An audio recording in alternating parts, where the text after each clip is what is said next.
Hello, hello, hello, hello. Hi, everyone. All right, this is Dr. Chara.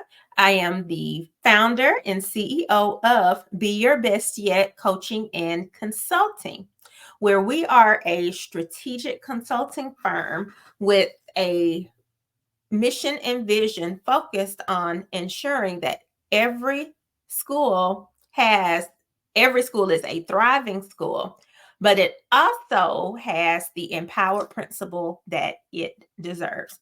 And so we have a theory of action where we believe wholeheartedly that empowered principals produce thriving schools. All right, so let's hop to it. And of course, I am Dr. Chara. I am a leadership coach and consultant. And have spent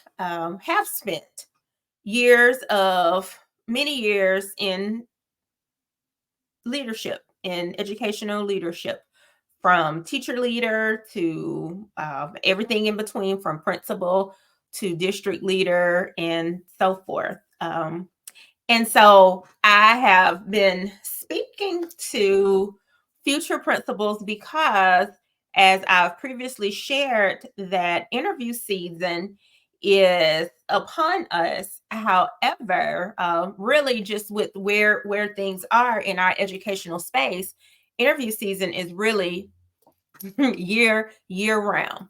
So I asked a question specifically to those that are considering applying for educational leadership jobs. What's keeping you from hitting this submit button? What's keeping you from it? But as I had a meeting today, and I was reflecting upon a previous message about imposter syndrome to those aspiring or those future educational leaders, future principals, future APs, future coaches, about is imposter syndrome hindering them from applying. Um, and as I was driving home, I thought about it. I said, what about those of us um, that are, or though, and I say us because I was there once upon a time as a new building principal, and thinking about imposter syndrome from that standpoint. And I talk and know a lot of new to early career principals. That's my thing. Um, and so I wanted to talk about that for a moment because I do believe that that is a pattern or something that I really do see with new principals. And the issue is that when you're new, sometimes you may feel as though you do not want people to know that you don't know everything. All right. And so what do you do? And sometimes you don't know the people yet, depending upon if you're newer to a building or not. So you may not know enough people to trust them, which that's okay. I understand that. And but this is more so about after you are named and you have the position, that you begin to think, oh, I really have this job now. Um, and of course, you have the role because, as the text says here, that despite their evident competence and achievements, those grappling with imposter syndrome often harbor persistent self doubt and an irrational fear of being exposed as frauds. So, what that means is that you are a high capacity person. You are a new principal, and I'm speaking to someone right now because whether you're new, meaning you just were named, or whether you're at the midpoint where you're 3, 6 months in, or whether you are in your first to second year, those first 2 to 3 years are very tricky, especially year one, because in your first year, it's like this, like you're kind of going in the dark. So that's where the imposter syndrome can creep in, where you might have self-doubt, where days like, oh my, I don't know if I can do this. Did they make a mistake by hiring me? No, they did not. And I'm the principal. I'm new to the building. I don't want anyone to think I don't know. So my recommendation for any newer principal, that you may be feeling some of that self-doubt, or you may be having some fear of your credibility being exposed, or being seen as you don't know, or not being seen as knowledgeable, or not being um perceived this way, or sometimes being compared to the previous leader, or wanting to do everything perfect. um Guess what?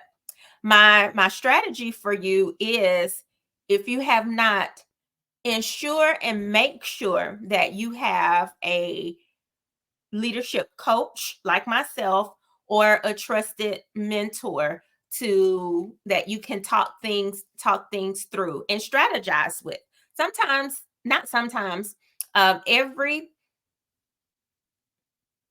anyone that's new to any role, and research states this, HR, human resource research, it takes anyone up to 18 months to really get into your groove when you're based in a new role. So you're going to feel as if you're not in a groove probably for the first year to year and a half to up to 2 years of the role. That's why I strongly advise new principals to have a leadership coach and a mentor as well. And in addition to that, also having a network of new principles that you can just strategize and talk things through. And the reason for that, if you have that new principles community, you'll know that it's not just me. But if you're somewhere in a box or in an island by yourself, because we all know that leadership can be lonely, dot dot dot, if you let it. So new principles, please, please, please make sure that you have a mentor and you have a leadership coach, as well as a trusted group of new principals that you can just sit and strategize and talk things through, because you'll find that many of them are probably going through some of the same things that you're going through, and having some of the same self-doubt. And so when that self-doubt creeps in, pick up the phone, text someone and say, "Hey, can we talk through this?" And there is nothing wrong with doing that. I tell um, principals all the time, especially ones that I have, newer principals that I have coached that are now, say, like in year 3, 4, 5, 6, and perhaps have even gone on to other positions, like at the district level and such. Don't hashtag suffer in silence. Pick up the phone, send a text, and sometimes you just need a thought partner. All right. So leadership is community. So make sure that you find your tribe, you find your community, and you find your trusted leadership coach and a trusted mentor. So those that's the strategy for you. So I'm curious, talking to new principals, how many of you have trusted mentors, designated leadership coaches, and do you have a community of new principals? And the community doesn't have to be within your district. It could be a virtual community. It can be someone that you've met online, or an organization that you're a part of. But are you a part of a new principals community that you can talk through all of the joys of being a new principal. All right. So let me know. I'm just curious. And send me a message, inbox me, or comment below, and just let me know how you're doing, new principals, as it relates to this, as well as having that community and that coach. Okay, so talk soon. This is Dr. Chara signing out, and remember, the best is yet to come. Bye bye.